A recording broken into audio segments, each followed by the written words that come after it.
সময় এক গ্রামে এক বৃদ্ধ মহিলা থাকতেন। তিনি ছিলেন খুব গরিব, কিন্তু তার মন ছিল সোনার মতন উজ্জ্বল।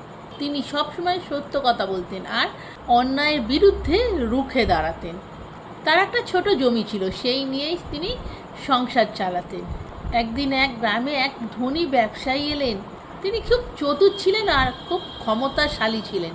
তিনি বৃদ্ধ মহিলাটির জমিটা দখল করতে চাইলেন আর বৃদ্ধ মহিলাটাকে বললেন তিনি যেন আদালতে গিয়ে মিথ্যে সাক্ষ্য দেবে যে এই জমিটি আমার, তাহলে তোমাকে অনেক টাকা দেবো আর তার থেকে তুমি সারা জীবনে ভালোভাবে থাকতে পাবে সুখে স্বাচ্ছন্দ্যে।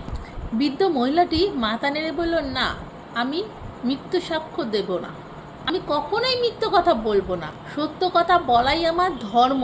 ব্যবসায়ী রেগে গেলেন এবং তাকে হুমকি দিলেন, কিন্তু বৃদ্ধা এতে অটল থাকলেন। দেখতে দেখতে আদালতের দিন এসে গেল। বৃদ্ধ মহিলা আদালতে গিয়ে সকল সত্য কথা বললেন এবং তার সততার প্রমাণ হিসেবে যত পুরনো কাগজপত্র ছিল আদালতে জমা দিলেন। শেষ পর্যন্ত আদালতে তার পক্ষে রায় হলো যে তিনি এই জমিটির মালিক, এই জমিটি তার।